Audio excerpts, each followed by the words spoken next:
Buenas tardes a todos y bienvenidos a esta cuarta sesión del ciclo de conferencias entre la Real Academia de Medicina de la Comunidad Valenciana y el Colegio Oficial de Médicos de Alicante. Como digo, esta cuarta sesión de este ciclo de conferencias del año 2021. Os doy la bienvenida a esta actividad de colaboración entre estas dos instituciones. Hoy tenemos la ponencia del doctor Vicente Bertomeu, que a continuación la doctora Rosa Ballester, vicepresidenta de la Real Academia de Medicina de la Comunidad Valenciana, pues presentará al ponente y hará pues, un resumen de su currículum y de su trayectoria profesional. Yo, sin más preámbulo, y bueno, decir que hoy estoy sustituyendo al doctor Germán Suar, el vicepresidente primero del Colegio de Médicos. Hoy estoy yo. Y bueno, pues, entre otras cosas, pues me siento muy a gusto de estar hoy en esta conferencia, entre otras cosas, bueno, pues compartiendo con la profesora Rosa Ballester y con el doctor Vicente Bertomeu. Así que sin más preámbulos, Rosa, cuando quieras. Bien, muy buenas tardes y una vez más bienvenidos a esta nueva conferencia dentro del ciclo. Bienvenidos y en fin, por parte, como ha comentado Diego, de las dos instituciones, bueno, pues estamos encantados y hemos de dar las gracias a todos los que participáis y, por supuesto, de forma muy especial a los ponentes que generosamente están dando estas charlas tan estupendas, ¿no? De hecho, todos ellos tienen la doble condición de ser colegiados y de ser, académicos, ¿no? Precisamente en el caso que nos ocupa, el doctor Vicente Bertomeu, recuerdo cómo en su discurso de entrada en la Academia, la Real Academia de Medicina de la Comunidad Valenciana, en el año 2011, hizo una conferencia muy brillante en la cual hablaba de las líneas de futuro de la patología cardiovascular, ¿no? Y decía cómo él delineaba fundamentalmente tres: las técnicas de imagen de la patología cardiovascular, la cardiología intervencionista y finalmente algo que yo creo que es muy querido por él y el cual es un excelente profesional y experto, que es todo el mundo de la ritmología, de las arritmias y de la electrofisiología. Bien, el doctor Bertomeu, como digo, es académico desde el 2011 de nuestra Real Academia de Medicina. Por otro lado, es profesor de la Facultad de Medicina, primero, yo creo que desde el principio, yo creo que coincidí con él casi desde sus inicios, ¿no? De la Facultad de Medicina, primero en la Universidad de Alicante y luego en la Universidad Miguel Hernández. Es decir, él imparte curso y ha impartido cursos desde los inicios prácticamente de la facultad, pues, como digo, en los licenciatura primero y ahora el grado de medicina y también de farmacia, ¿no? Él es profesor, como digo, dentro del Departamento de Medicina Clínica, en este caso de la Universidad Miguel Hernández. Y, digamos, hay que resaltar, pues, porque es muy importante su labor asistencial. Es jefe de la sección de cardiología del Hospital Universitario de San Joan d'Alacant desde el año 1991. Y en todo ese periodo en el cual, pues ha encabezado este servicio, el servicio ha obtenido una serie de premios extraordinariamente importantes, como son el Premio Nacional Benchmark al mejor servicio de cardiología en el grupo de cardiología intervencionista, el Premio Hospitales Top 20 y también un premio que anualmente convoca la Unión Profesional Sanitaria de Alicante, que se llama Premio de Innovación Tecnológica, durante el periodo en el cual, digamos, está en este momento como jefe de servicio. La ligazón con sociedades científicas del doctor Bertomeu hace que sea una de las personas dentro de su campo de especialidad más importante en el mundo español y yo diría que más allá, ¿no? Él ha sido presidente de la Sociedad Valenciana de Cardiología, de la sección de hipertensión arterial de la Sociedad Española de Cardiología y justamente en esta Sociedad Española de Cardiología, digamos, tiene una trayectoria larguísima, digamos, ha sido y es ahora mismo es presidente de honor, pero anteriormente fue presidente de la propia sociedad, presidente electo y presidente de la propia Sociedad Española de Cardiología. Es miembro de la Comisión Nacional de la Especialidad de Cardiología, fue miembro del Ministerio de Sanidad y Política Social y presidente de la citada comisión. Por otro lado, ha participado como revisor en las guías de hipertensión arterial de la propia sociedad, de la Sociedad Europea de Cardiología y de la Sociedad de Hipertensión, Sociedad Europea de Hipertensión, ¿no? Desde el punto de vista de desde el punto de vista de su actividad investigadora, que evidentemente no se puede separar, es decir, hace un tipo de investigación que desde hace unos años todos hablamos de la investigación translacional, ¿no?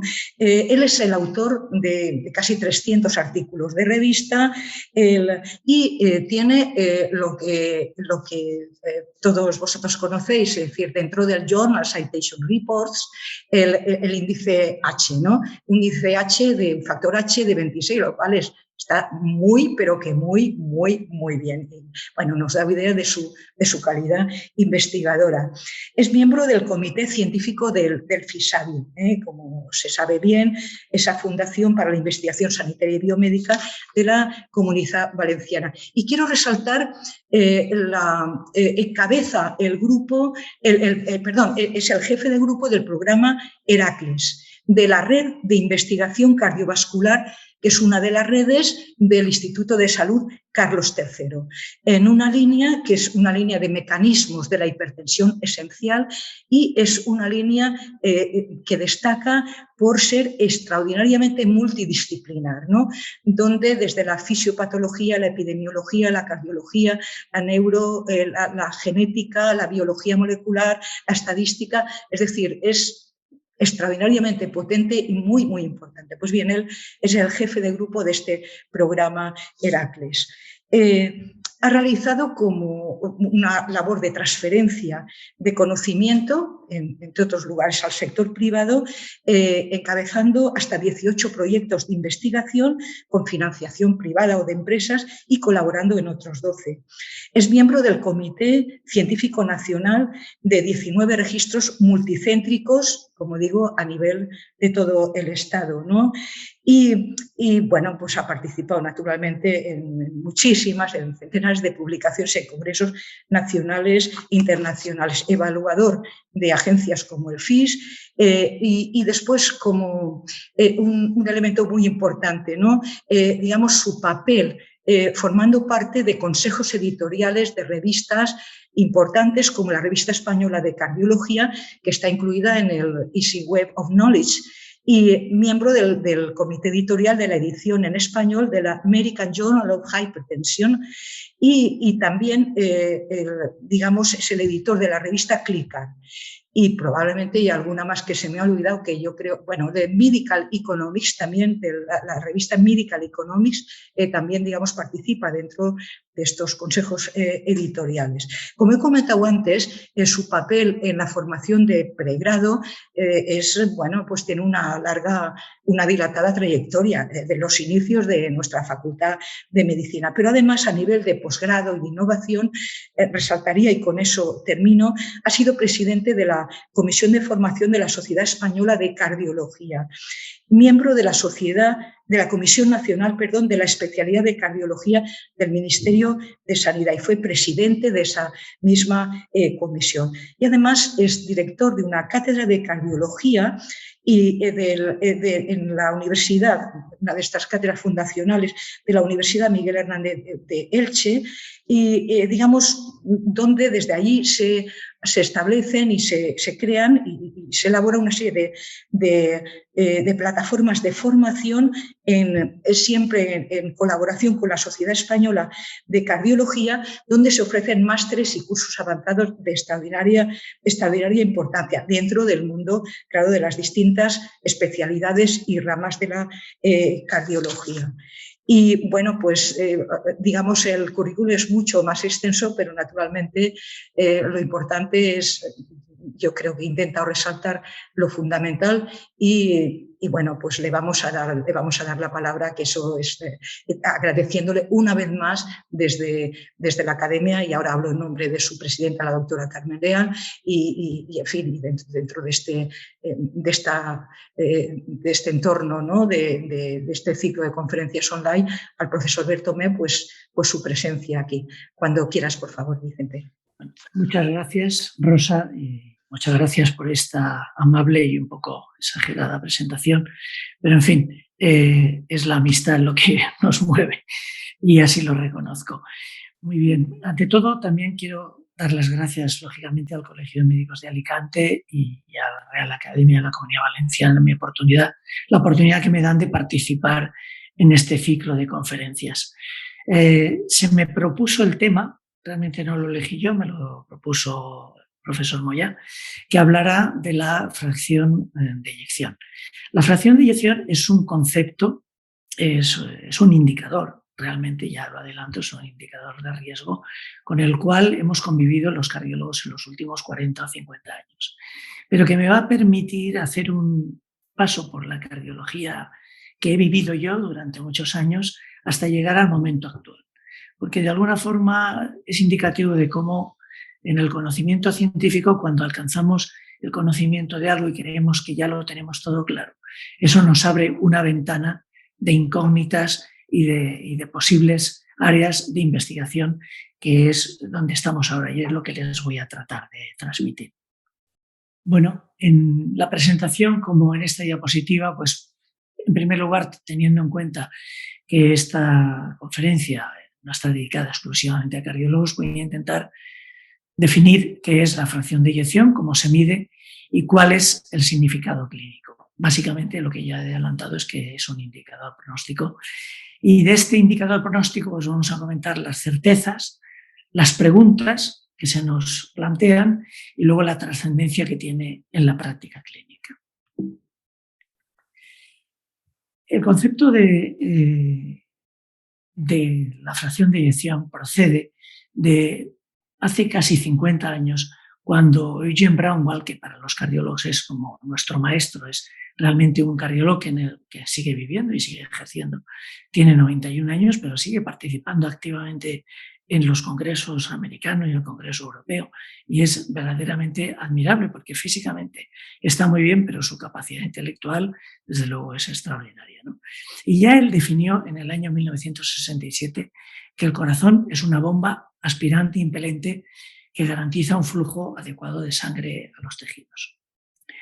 Se calcula pues, mediante esta fórmula, es decir, es la división del volumen telediastólico menos el volumen telesistólico, es decir, el volumen latido dividido por el volumen telediastólico y multiplicado por 100. Básicamente es el volumen latido dependiendo del tamaño del corazón. En este dispositivo pues, se explica de una forma un poquito más gráfica, pues es la cantidad de sangre que el ventrículo izquierdo bombea. Esa cantidad de sangre, lógicamente, depende de la contracción sistólica, pero también depende del llenado previo, ¿no? Y la fracción de eyección se estima como normal entre 50, 55 y 70%.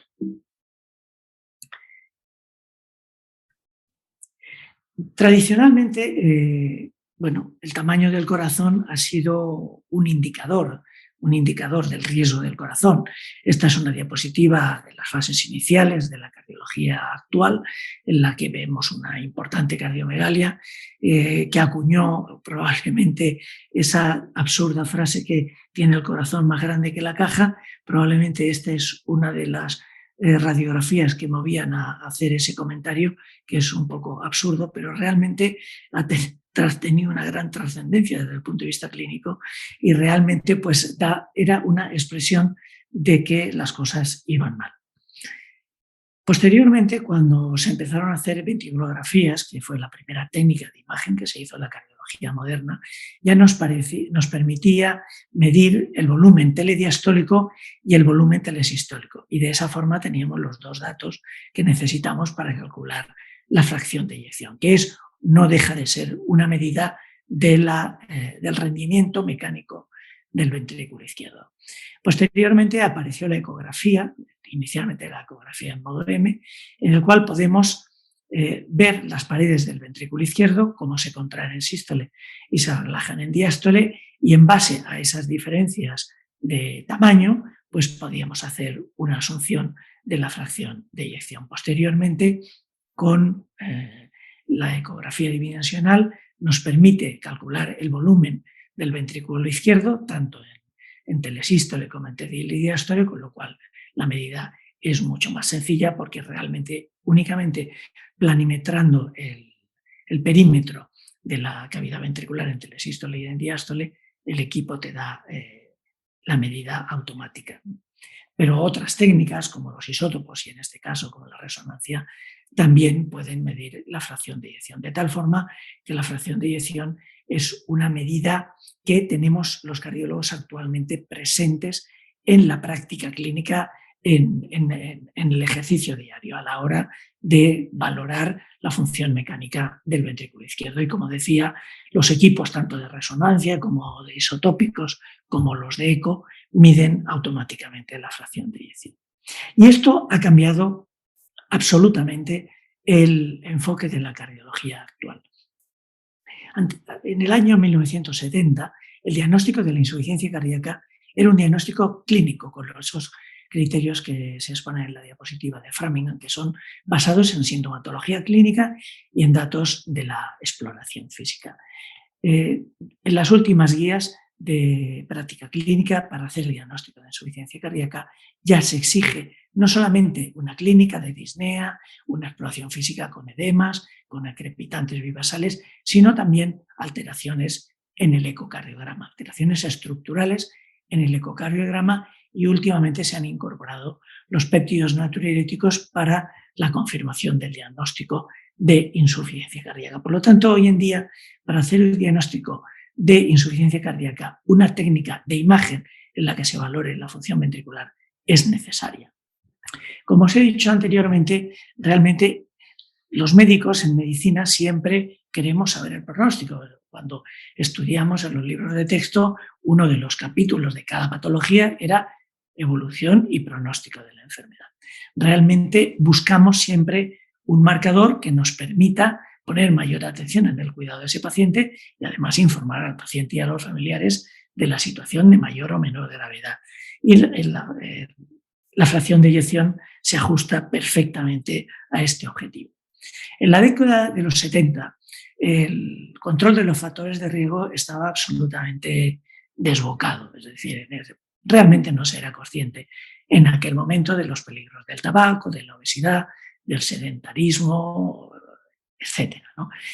Aunque esto hoy en día se ha corregido de una forma muy notable, pero sigue siendo un problema muy relevante porque el control general de los factores de riesgo en las poblaciones occidentales y en vías de desarrollo es muy malo.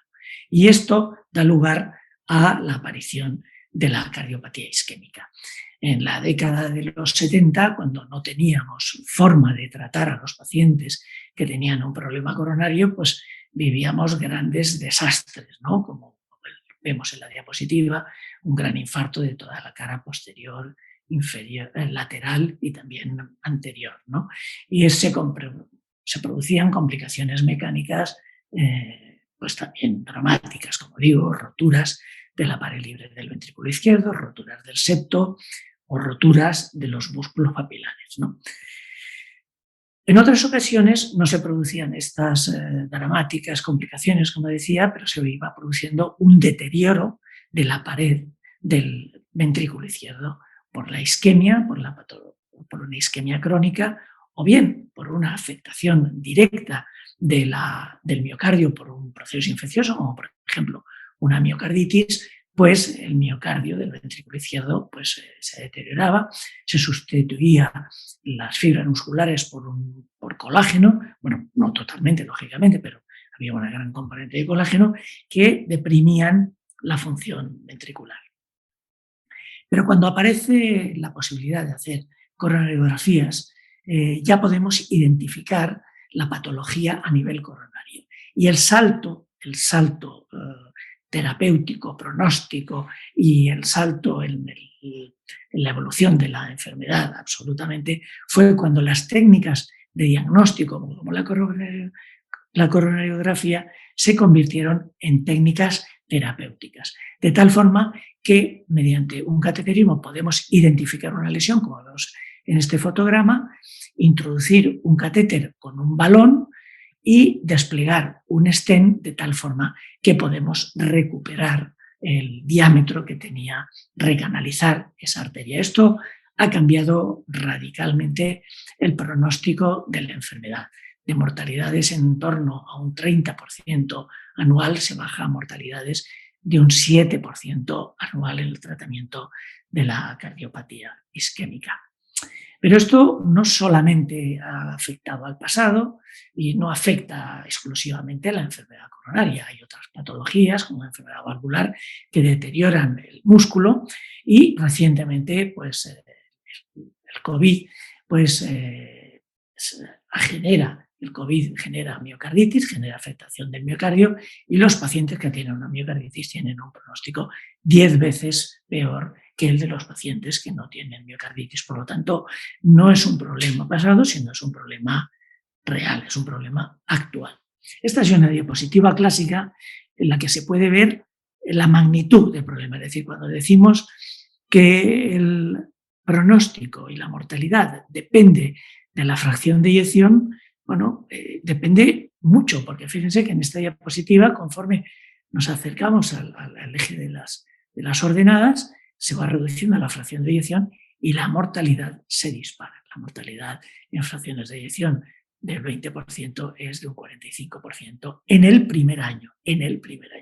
Quiere decir que a los 5 años prácticamente la totalidad de estos enfermos han fallecido, ¿no? De tal forma que es una relación muy estrecha entre la fracción de eyección y el pronóstico de la enfermedad. Y esto viene explicado desde el punto de vista fisiológico por la ley de Frank-Starling. Como ya saben ustedes, la ley de Frank-Starling dice que cuando una fibra muscular se estira más, se contrae con más fuerza. Básicamente porque aumenta el número de uniones de actina, miosina, que se activan. Y eso hace que a medida que aumenta el volumen o la presión, que es más o menos sinónimos de lo mismo, la contracción se aumenta el volumen. Eso ocurre en corazones normales y también en miocardios enfermos, en miocardios que tengan una insuficiencia cardíaca.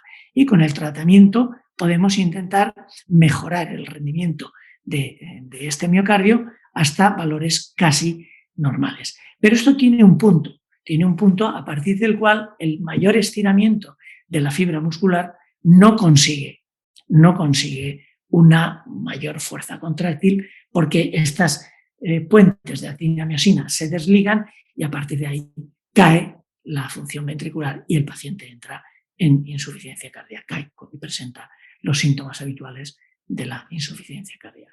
Eso es lo que se resume en esta estadística, en esta diapositiva. O bien por isquemia o por afectación directa del miocardio por un sistema infeccioso o de otro tipo, degenerativo, el ventrículo se hace más grande, se dilata y cuando se llega al punto del sobreestiramiento de la fibra, fracasa el ventrículo y el paciente entra en insuficiencia cardíaca. Esta es la diapositiva del tratamiento actual del tratamiento en el año 2008 de la insuficiencia cardíaca aguda y crónica. He seleccionado esta diapositiva porque es la primera guía de práctica clínica en 2008 donde se hizo un algoritmo. Las guías del 2005 realmente decían básicamente lo mismo, pero aún no se había hecho un algoritmo. En este algoritmo, que como digo es similar a lo que se hacía en el 2005, el tratamiento básico de un paciente con insuficiencia cardíaca está basado en dar un diurético, un inhibidor de la enzima convertidora, un IECA o un ARA2, y posteriormente un metabloqueante. Y si persisten los síntomas, asociar un mineral corticoide, la espirolactona o la eplerenona. Y si persisten los síntomas, bueno, ya se analiza el QRS para ver si hay que resincronizar al paciente. Pero, en fin, quiero que nos centremos en la primera parte del tratamiento, que es el tratamiento básico que todo paciente en insuficiencia cardíaca tiene que tener. Y esta diapositiva y este algoritmo está basado en la evidencia científica, porque tanto diuréticos como IECAs, ARA2, betabloqueantes y mineralcorticoides, ahí tienen estudios en los cuales no solamente tienen una mejoría sintomática del paciente, sino que además se reduce la mortalidad y los ingresos hospitalarios. Es decir, son todos indicaciones basadas en estudios clínicos que reducen la mortalidad. A lo largo de los años, esto ha tenido pocos cambios. Las últimas guías europeas publicadas corresponden al año 2016 y realmente se va a hacer una actualización de las guías en este año para el congreso del próximo mes de septiembre, pero en este momento estas son las guías disponibles. Porque básicamente el tratamiento inicial es el mismo que desde el año 2005. Hay que dar diuréticos como tratamiento sintomático del paciente para aliviarle la congestión pulmonar o la congestión en miembros inferiores o la ascitis que el paciente pueda tener, y asociar un IECA y un betabloqueante porque, insisto, han demostrado que reducen la mortalidad. Y si los pacientes se mantienen sintomáticos y tienen una fracción de eyección inferior al 35%, se recomienda la asociación, si el paciente no ha mejorado con el tratamiento previo, de asociar un mineral corticoide. Este es el tratamiento estándar de todos los pacientes que tienen una insuficiencia cardíaca con una fracción de eyección reducida. El problema es que la cardiología no acaba ahí. Efectivamente, hay unos factores de riesgo que facilitan el desarrollo o precipitan el desarrollo de la cardiopatía isquémica, pero la hipertensión, que es un factor de riesgo, como sabe todo el mundo, muy prevalente, genera hipertrofia ventricular izquierda. Y esa hipertrofia ventricular izquierda genera una disfunción de la diástole del ventrículo izquierdo y también puede generar insuficiencia cardíaca. Esta sería la diferencia de una etiología isquémica o una etiología hipertensiva. Es decir, como consecuencia de una hipertrofia ventricular izquierda aumenta el grosor de las paredes, lo cual hace que se comprometa el llenado del ventrículo izquierdo, porque lógicamente ese ventrículo izquierdo es mucho menos elástico. A esto se llega por la hipertensión arterial, pero también por cualquier sobrecarga de presión del ventrículo izquierdo, como puede ser, por ejemplo, una estenosis aórtica o una coartación aórtica. Pero vamos, desde el punto de vista de la prevalencia, es mucho más frecuente la hipertensión arterial. Y esto nos abre ahora unas preguntas, que es en las que me quiero centrar. ¿Cuál es la prevalencia de la insuficiencia cardíaca con función sistólica reducida y la insuficiencia cardíaca con la función sistólica preservada? Esa es la primera pregunta. La segunda pregunta es, ¿los pacientes que tienen insuficiencia cardíaca con función sistólica reducida y los que la tienen con función sistólica preservada son similares? Es decir, ¿son parecidos entre sí? ¿Hay diferencias en mortalidad entre una insuficiencia cardíaca y la otra? ¿Funcionan los mismos fármacos? Es decir, ¿podemos tratarlas igual una que otra? Pues vamos a ver. Con respecto a la prevalencia de la insuficiencia cardíaca con función sistólica conservada o preservada es muy similar a la prevalencia de la insuficiencia cardíaca con función sistólica reducida. Es cierto que la cardiopatía isquémica, que es la que básicamente genera la insuficiencia cardíaca con función sistólica reducida, aparece en años más jóvenes de la vida, y los ancianos son, básicamente porque los pacientes coronarios han muerto, los que quedan con insuficiencia cardíaca con función sistólica preservada. Pero las prevalencias son muy similares. Hay diferencias por rango de edad, pero como ven, la prevalencia es similar. Los pacientes no son iguales. Hay más varones que mujeres en la función sistólica reducida y más hembras en la función sistólica preservada. Son algo más mayores los de la función sistólica preservada, pero lo que más los caracteriza es que la función sistólica reducida está muy relacionada con la cardiopatía isquémica y con las miocardiopatías dilatadas o las miocarditis. Eso es básicamente donde las causas etiológicas de la insuficiencia cardíaca reducida, pero lógicamente es mucho más frecuente la cardiopatía isquémica que la miocarditis o que la miocardiopatía dilatada. Y la insuficiencia cardíaca con función sistólica conservada básicamente está en relación con la hipertensión arterial. Y hay procesos como la fibrilación auricular y la diabetes que tienen también mucho peso en el desarrollo de la insuficiencia cardíaca con función sistólica preservada. ¿Y qué podemos decir del pronóstico? Bueno, pues el pronóstico, sorprendentemente, es igual de malo que el de la función sistólica reducida. Es decir, no estamos ante una insuficiencia cardíaca más benigna que la que genera la cardiopatía isquémica con una función sistólica reducida. Como ven en la diapositiva, hay muchos estudios, tengo que decirles que hay muchos estudios. He seleccionado esta diapositiva porque fue la primera y la que tuvo mayor repercusión clínica del 2006, pero luego todo esto se sigue manteniendo. ¿Y qué ocurre con los tratamientos? Porque aquí viene el problema. ¿Podemos utilizar los mismos tratamientos para la insuficiencia cardíaca con función sistólica reducida que con función sistólica normal? Pues lamentablemente no. Como ven ustedes en esta diapositiva, en este estudio con perindopril, pues el objetivo primario no se cubrió y la hospitalización tampoco. Es decir, que lo que en insuficiencia cardíaca con función sistólica o con fracción de eyección reducida funciona, en función sistólica o fracción de eyección conservada no funciona. Y esto se puede aplicar a los IECAS, se puede aplicar a los ARA2 y se puede aplicar también a los mineralcorticoides. En estudio TOPCAT, la espironolactona no alcanzó significación estadística en el objetivo primario, que era un objetivo compuesto de muerte cardiovascular, hospitalización por insuficiencia cardíaca o parada cardíaca resucitada. No se consiguió el objetivo primario. Sí que cuando se analizan las hospitalizaciones, los pacientes que fueron tratados con espironolactona tuvieron menor hospitalización. Pero bueno, hasta ahí podíamos llegar. La espironolactona es un diurético y lógicamente mejora sintomáticamente al paciente, pero ese no era el objetivo del estudio. Sin embargo, no me resisto a poner otra diapositiva de este estudio, porque los autores del ensayo clínico se quedaron tremendamente desilusionados del resultado del estudio, porque pocos estudios podían parecer que fueran a ser más evidentes que la espironolactona redujera la mortalidad, porque en la práctica clínica es un fármaco de gran utilidad. Pero esta diapositiva a mí me parece muy importante, porque fíjense, el estudio este se realizó en Estados Unidos, en Canadá, en Argentina y en Brasil, es decir, se realizó por una parte en América del Norte y del Sur y por otra parte en Rusia y en la República de Georgia, que viene a ser un sucedáneo de Rusia. Entonces, fíjense cómo los pacientes incluidos en América tienen un comportamiento muy distinto de los pacientes que se incluyeron en Rusia.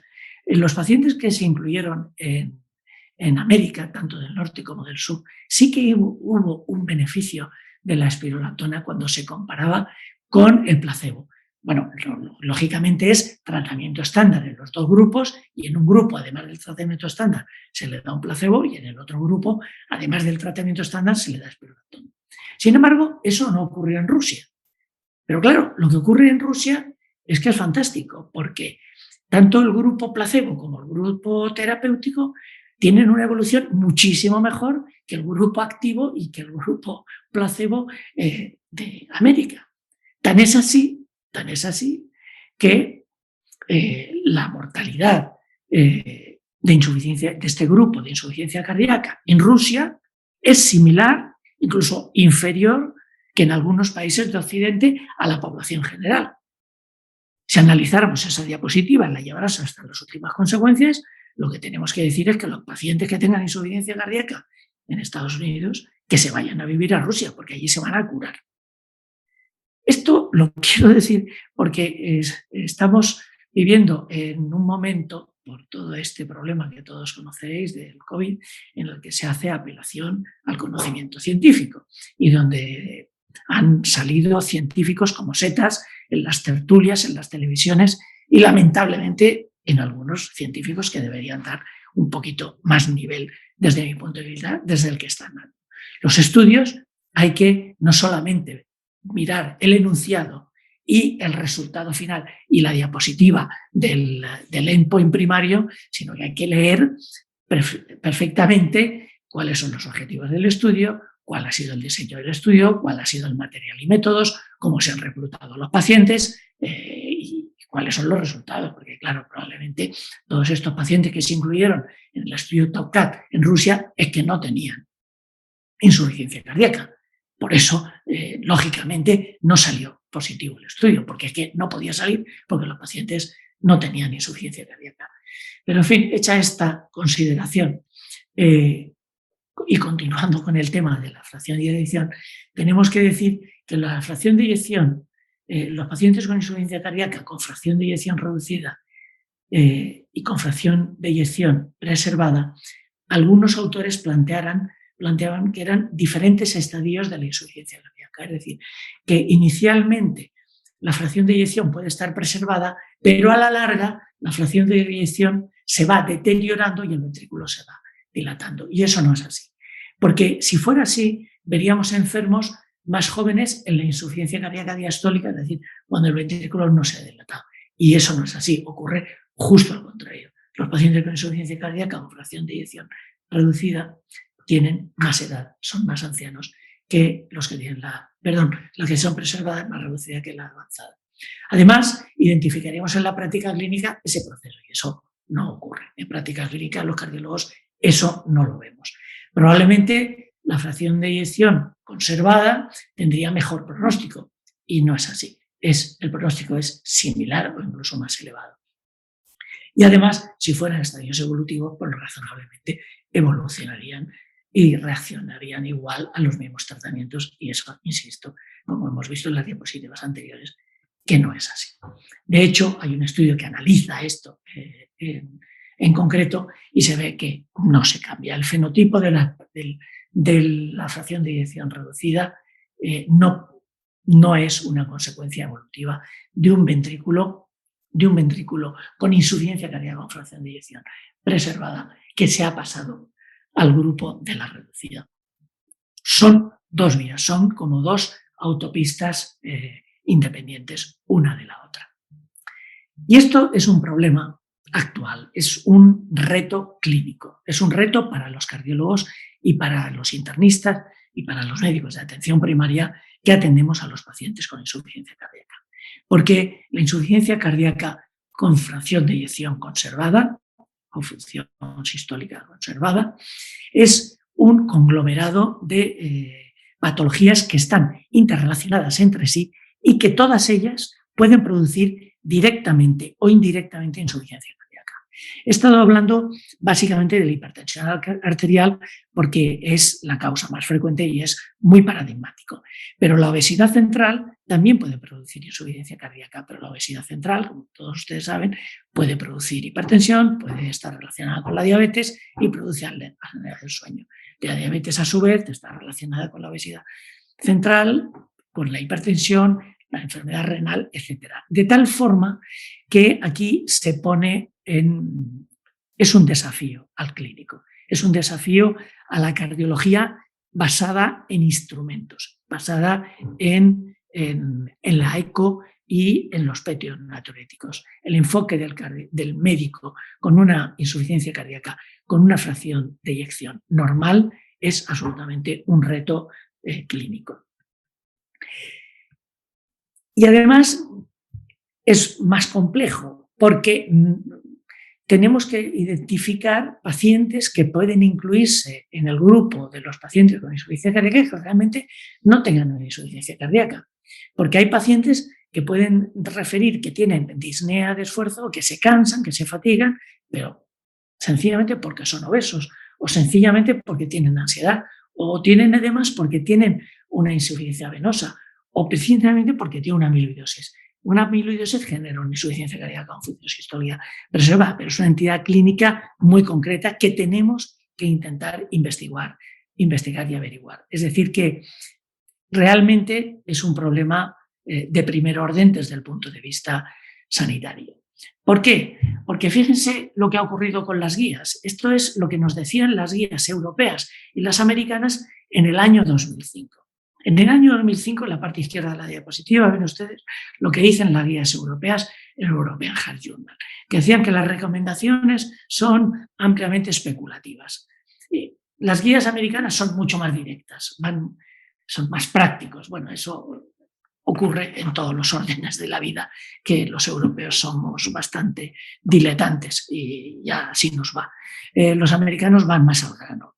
No dicen nada, pero no dicen casi nada, pero dicen lo que saben. Y te dicen, lo que hay que hacer es controlar la presión arterial sistólica y diastólica. Si el paciente está en fibrilación auricular, controlar la frecuencia ventricular y utilizar los diuréticos para el tratamiento sintomático. Como ven, realmente es un tratamiento con un abordaje fisiopatológico y muy elemental, pero es lo que había en el año 2005. Lo malo es que con el tiempo sigue ocurriendo lo mismo. En las guías americanas, desde el año 2013, vienen a decir lo mismo. Controlar la presión arterial, utilizar diuréticos para el tratamiento sintomático, revascularizar al paciente si tiene enfermedad coronaria, porque claro, el que tenga un paciente una hipertrofia ventricular izquierda no excluye que además pueda tener una enfermedad coronaria, y básicamente si el paciente tiene una fibrilación auricular, hay que controlar la respuesta ventricular, reducir la frecuencia ventricular a unos límites fisiológicos que son en torno a inferiores a 100 latidos por minuto, y luego dicen que es razonable utilizar los mismos fármacos que para la insuficiencia cardíaca con función sistólica reducida, porque aunque no tengamos evidencia de que reducen la mortalidad, la dificultad de los ensayos, que la mayor parte de los ensayos adolecen del problema de que en la selección de pacientes se pueden haber incluido pacientes que, como decía antes, realmente no tienen insuficiencia cardíaca y por eso el estudio no sale concluyente, pero bueno, básicamente es una recomendación de expertos que no está basada en una evidencia científica. Últimamente, en las guías del 2016, que son las últimas de la Sociedad Europea de Cardiología, ha introducido una novedad y es una categoría de insuficiencia cardíaca con una fracción de eyección entre 40 y 49. Es decir, por una parte están los que tienen menos de 40, por otra parte los que tienen más de 50 y los que tienen entre 40 y 49. ¿Por qué? ¿Por qué se ha hecho esta clasificación? Primero porque son pacientes en los que existe aún más incertidumbre, porque no tenemos evidencia científica de que ningún grupo terapéutico tenga reducción de mortalidad en este grupo de pacientes, pero sí que son pacientes que se pueden beneficiar más razonablemente de los tratamientos que se aplican a la fracción de eyección reducida. Y por otra parte, porque sí que estos pacientes, como consecuencia de una revascularización, se puede recuperar parte de la fracción de eyección y entonces pasarían al grupo de la fracción de eyección preservada, ¿no? Las guías americanas han hecho igual, es decir, han introducido lo que llaman la insuficiencia cardíaca borderline o la mejorada, es decir, pacientes que han mejorado su fracción de eyección por procedimientos básicamente por una revascularización coronaria. Pero insisto, en este grupo intermedio no existe tampoco una evidencia en el momento actual de que un fármaco determinado reduzca la mortalidad. Y esta es la diapositiva del tratamiento de las guías europeas de la insuficiencia cardíaca con fracción de eyección normal. Es decir, que de 84 diapositivas la Sociedad Europea de Cardiología aporta a los miembros de la Sociedad Europea de Cardiología un kit de diapositivas que yo me he descargado y son un total de 84 diapositivas del tratamiento, de las guías de la insuficiencia cardíaca. Y esta es la única guía que habla del tratamiento de la insuficiencia cardíaca con fracción de eyección normal. Como ven ustedes, es un reto, porque ellos lo que dicen es que hay que analizar las comorbilidades y dar diuréticos. Y luego hay otras diapositivas donde analizan el tratamiento en presencia de fibrilación auricular. Pero la fibrilación auricular, que afecta mucho a la función sistolia preservada, no es exclusivo de la fracción de eyección conservada, también afecta a la fracción de eyección reducida. Por lo tanto, es un indicador de la situación actual. Estamos tratando a estos pacientes sin una evidencia científica reconocida, sino por una aproximación fisiopatológica al proceso. Y finalmente, pues quiero presentarles 2 o 3 diapositivas de qué significa esto en la cardiología actual. ¿Cuál es la repercusión actual?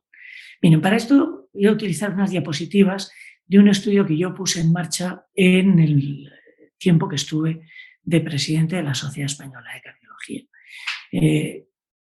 Lo que hice en aquel momento fue utilizar el CMBD. Es una base de datos que tiene el Ministerio. Ustedes sabrán que existe, todos los hospitales tienen un servicio de documentación médica que codifican los diagnósticos de las altas hospitalarias y las mandan al Ministerio. Y en el Ministerio se acumulan en una base de datos que es el CMBD. Esta base de datos, lamentablemente, a pesar de lo caro que es y del personal que trabaja para confeccionarla, nadie la usa. Nadie la usa. Y aunque tiene, por supuesto, tiene algunas limitaciones, desde luego aporta mucha información. Entonces, desde la Sociedad Española de Cardiología, pedí permiso para analizar la base de datos, tuve que firmar un documento de confidencialidad con ellos, de presentarle a ellos la información previamente, en fin, bueno, una serie de requisitos que exigió el Ministerio, que se cumplieron lógicamente, y me permitieron utilizar esta base de datos. Esto se ha utilizado para muchas cosas. Una de las cosas que me enorgullece de este proyecto, es que en el momento actual se sigue utilizando, se sigue haciendo y se siguen publicando datos de esta base de datos, valga la redundancia. Bueno, y lo que le quiero decir, le he puesto estas diapositivas las he sacado de un trabajo que se publicó. Luego esto se ha actualizado, pero los datos no cambian. Y utilizo esta porque es la original y la del artículo. Como ven ustedes, en estas de 2,7 millones de episodios de hospitalización con el diagnóstico principal en el alta de enfermedad en el área del corazón, del año 2007 al 2013, es decir, de los diagnósticos cardiológicos de los pacientes que se han dado de alta en los hospitales por cardiología o por otros servicios, los de medicina interna, también están incluidos aquí. La insuficiencia cardíaca es la más prevalente de todas. En el año 2007 se dieron de alta 86.372 pacientes con el diagnóstico de insuficiencia cardíaca. Y esto ha ido aumentando progresivamente hasta el 2013, que se han dado de alta casi 102.000 pacientes, concretamente 101.953 pacientes, lo cual supone 658.000 pacientes, que es un 24% del total de las altas de cardiología. Una cuarta parte, uno de cada 4 pacientes que se dan de alta en cardiología, un 25% tienen el diagnóstico de insuficiencia cardíaca. Y lo que es peor, ha aumentado un 18%. Es decir, que esto va para arriba, va en aumento. Al contrario de lo que ocurre con la cardiopatía isquémica crónica y aguda, donde, como ven ustedes, se ha reducido un 17% y un 25%, porque hemos desarrollado unidades de tratamiento de la cardiopatía isquémica aguda, hemos desarrollado un programa de angioplastia primaria que se ha extendido a todo el territorio nacional y hemos conseguido mejorar de forma muy notable el tratamiento de los pacientes con un infarto agudo de miocardio, de todos los pacientes coronarios. Y con la revascularización hemos mejorado el pronóstico de los pacientes crónicos. Pero esto lo que hace es incrementar el capítulo de arriba de los pacientes con insuficiencia cardíaca. Es decir, hemos resuelto un problema, hemos vestido un santo, pero hemos desnudado otro. Y esto es, más gráficamente, pues lo que está ocurriendo. La mortalidad por insuficiencia cardíaca no se reduce, aunque sí la mortalidad por infarto de miocardio. Y el problema es que los ingresos por insuficiencia cardíaca aumentan. El resto de las otras patologías, como ven ustedes, están estables o bajan, pero el ingreso por insuficiencia cardíaca, que es esta línea azul, va en aumento. Y los reingresos exactamente igual, van en aumento. ¿Y qué ocurrió? Analizamos los datos por comunidades. Entonces, por comunidades hemos analizado la mortalidad y los reingresos. Y pues realmente los resultados globales no son buenos. Pero yo creo que son muy indicativos. Algunos datos son muy indicativos. Fíjense, la Comunidad de Madrid es, junto con La Rioja, los que tienen una menor mortalidad. Pero claro, la menor mortalidad comparativamente con el resto de comunidades autónomas. Esta menor mortalidad se consigue a base de tener muchísimos reingresos. La Comunidad de Madrid es la que tiene más reingresos de toda España. Claro, es mucho mejor el programa que tienen en Cataluña, que tiene una mortalidad muy baja, casi tan baja como la de Madrid, pero tienen muy pocos reingresos. Básicamente eso es porque ellos han desarrollado allí unas unidades de insuficiencia cardíaca, en eso han sido pioneros, que ayudan a controlar a los pacientes de forma ambulatoria y evitar los reingresos. De tal forma que se sensa en la línea en la que tenemos que ir. Porque claro, hay otras líneas que son mucho peores. Fíjense Canarias, que es la que tiene una mayor mortalidad, pero a su vez es la que tiene menos reingresos. Claro, reducir los reingresos aumentando la mortalidad es muy expeditivo, pero no es la forma más adecuada. Por lo tanto, tenemos que buscar modelos. Estos estudios permiten comparar, hacer un benchmarking y comparar modelos asistenciales para copiar lo que se está haciendo bien en cada uno de ellos. Bueno, y estas son mis dos últimas diapositivas, porque puede parecer que he sido muy crítico con las guías y me tengo que confesar como un defensor a ultranza de las guías de práctica clínica. Las guías bien entendidas. Las guías no son reglamentos, no son obligatorias. Las guías son orientaciones, son, como su propio nombre indica, son unas guías terapéuticas, que son de una gran ayuda fundamentalmente para todos los médicos que no son expertos en una materia. Los expertos en esa materia, todas las unidades de insuficiencia cardíaca, tienen que partir de las guías en adelante y innovar sobre las guías para poder mejorar las guías. Pero lógicamente eso debe hacerse de una forma controlada, ¿no? Y mi última diapositiva es esta. El analfabeto del futuro será aquel que no sepa leer y escribir, sino aquel que no sea capaz de desaprender cosas viejas para aprender cosas nuevas. Muchas gracias y espero que os haya sido útil. Muchas gracias, Vicente, por esta, creo que una exposición realmente impresionante y que yo creo que, bueno, ha hecho un resumen de la cardiología pues, de una manera clarísima. Y te vuelvo a reiterar, pues bueno, pues mi enhorabuena por esta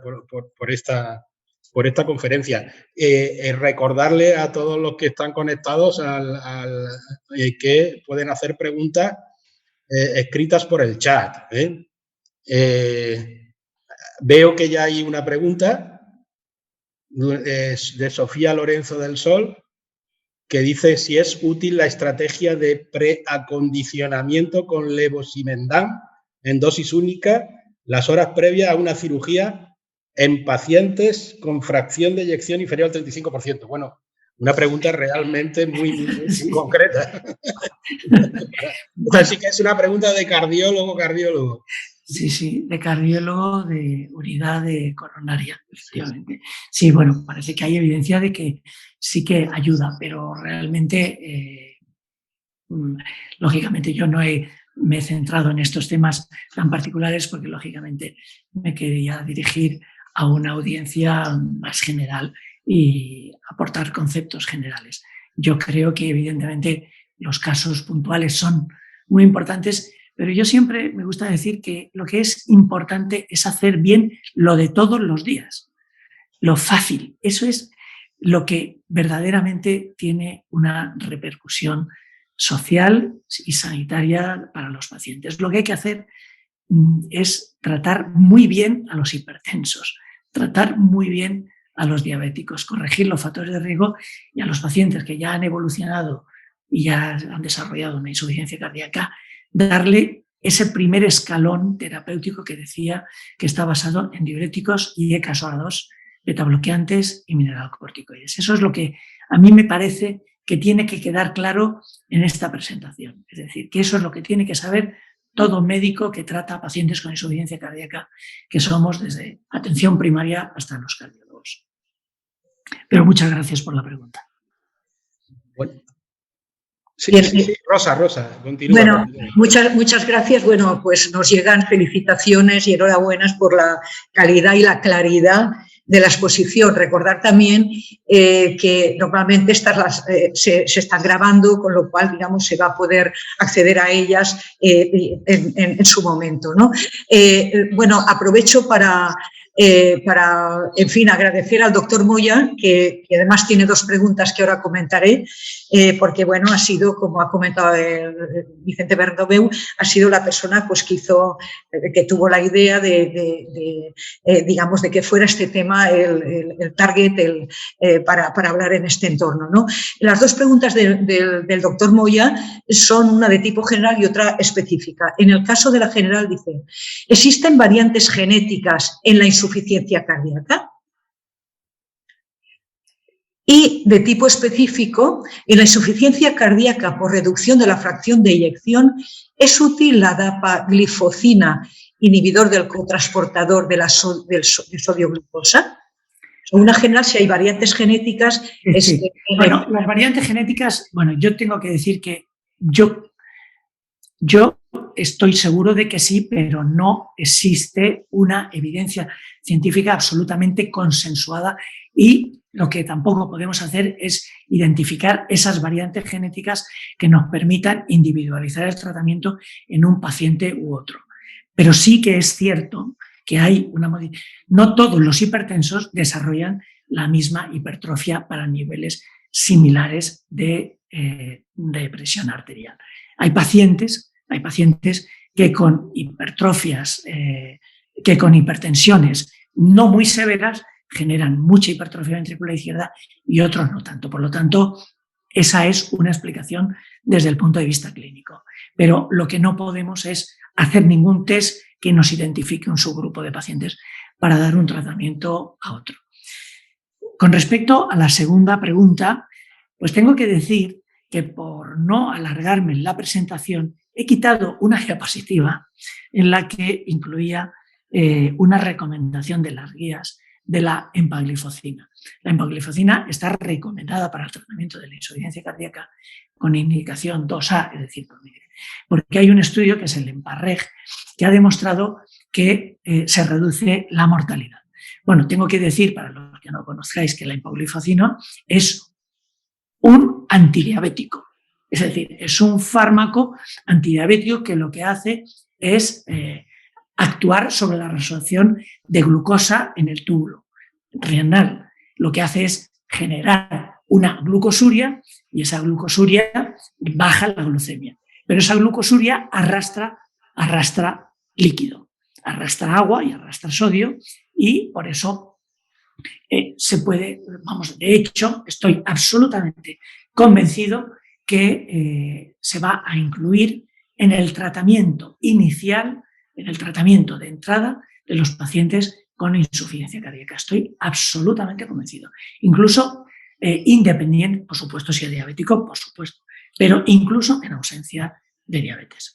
Y realmente esto es un ejemplo de cómo el enfoque de la insuficiencia cardíaca con fracción de eyección normal es un concepto clínico. Y es algo que yo insisto mucho en que los cardiólogos que nos hemos tecnificado tanto y a veces estamos un poco deslumbrados por las técnicas, porque nos gustan las maquinitas, las imágenes, los colorcitos y tal. Sí, pero al final hay que hablar con el paciente. Y yo tengo que contar aquí una anécdota. Fijaros, al hacer la presentación, al hacer las diapositivas, he recordado cuando yo estaba en el Hospital General con Paco Sogor y con Diego Ortuño, y que en ese momento discutíamos con los neurólogos, con los neumólogos, concretamente con Santiago Romero, que es una bellísima persona, que, en fin, que lamento su situación actual, pero que le tengo un gran aprecio, que él venía y nos decía, este paciente tiene insuficiencia cardíaca. Nosotros le hacíamos un eco, veíamos que el ventrículo se contraía perfectamente y decíamos, imposible, no es una insuficiencia cardíaca. Eso lo he dicho yo, imposible. ¿No ves cómo se contrae? Y decíamos, pues si tiene edemas, pues será por un cor pulmonale, pero fallo ventricular izquierdo no tiene. Y estábamos equivocados, estábamos rotundamente equivocados. Ese paciente tenía una insuficiencia cardíaca con una fracción de eyección normal, pero con una reducción de la distensibilidad. Y eso es muy importante, que los cardiólogos, que somos una especialidad médica, mantengamos una formación clínica muy importante. Yo respeto al que no le guste la clínica, perfectamente, pero entonces mi sugerencia es que sea radiólogo. Es mucho más divertido hacer ecos de todos los órganos que hacerlos siempre del corazón. Y es mucho más divertido hacer arteriografías de todas las arterias que pilles que solo de las coronarias. Es decir, que entiendo perfectamente que a la gente le guste la tecnología y la técnica y las técnicas invasivas. Lo entiendo perfectamente.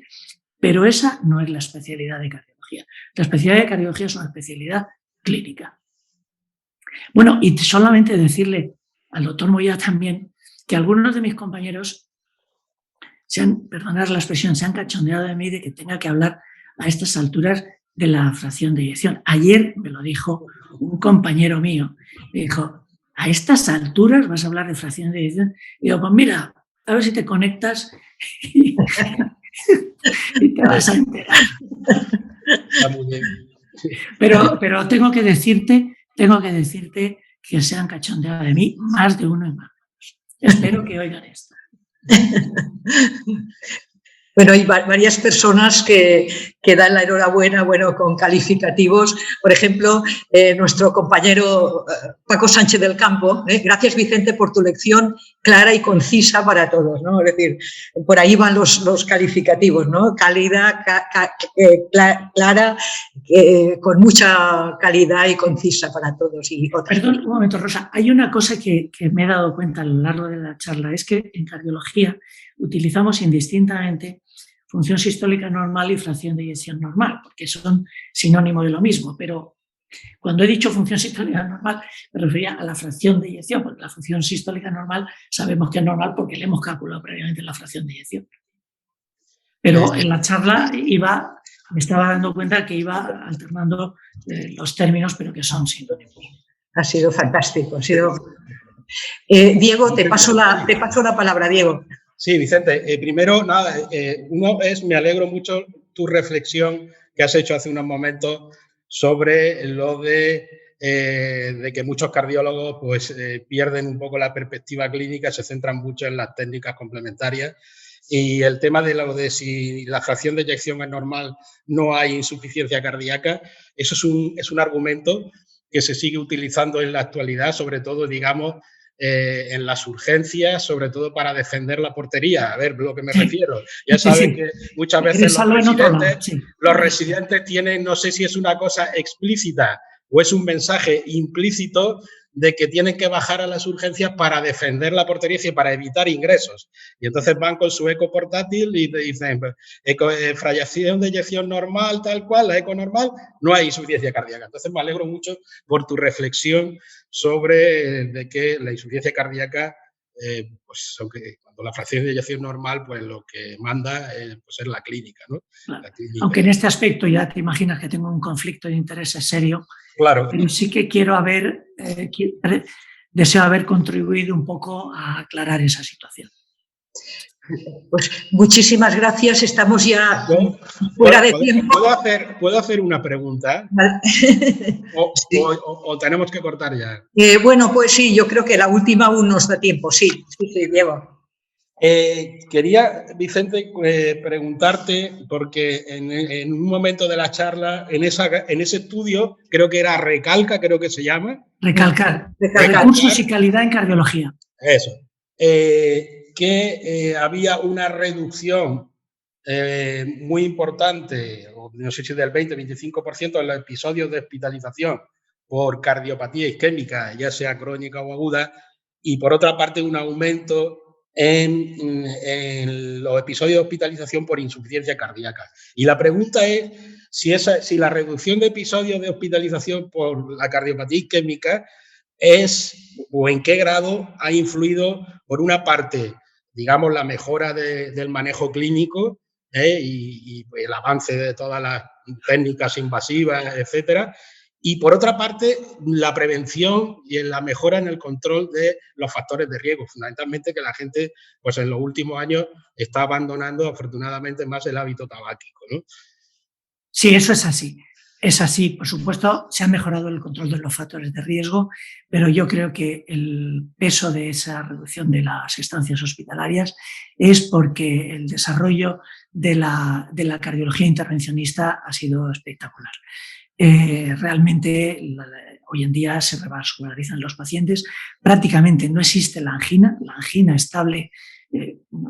Fijaros cuántos pacientes llevan parches ahora de nitroglicerina, poquísimos. ¿A cuántos pacientes les dais nitritos?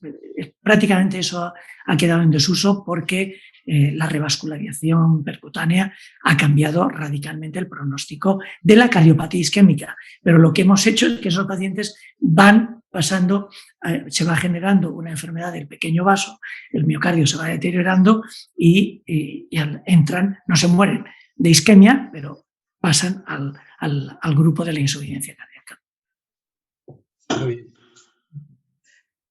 ¿Diego ya? Sí. Bien. Bueno, pues muchísimas, reitero, bueno, pues el agradecimiento, bueno, por parte de las dos instituciones. La doctora Carmen Leal me pide que, vamos, que te dé la enhorabuena directamente. Muchísimas gracias una vez más. Y bueno, y quedamos, muchas gracias a todas las personas que habéis participado, que habéis estado aquí, y por otro lado quedamos emplazados para la última dentro de este ciclo de conferencias, que será el 19 de mayo, será impartida por el doctor Antonio Company Rosique sobre el tratamiento de las metástasis hepáticas de origen colorectal. Muchísimas gracias, muy buenas tardes a todos. Muchas gracias y buenas tardes. Buenas tardes. Gracias. Gracias.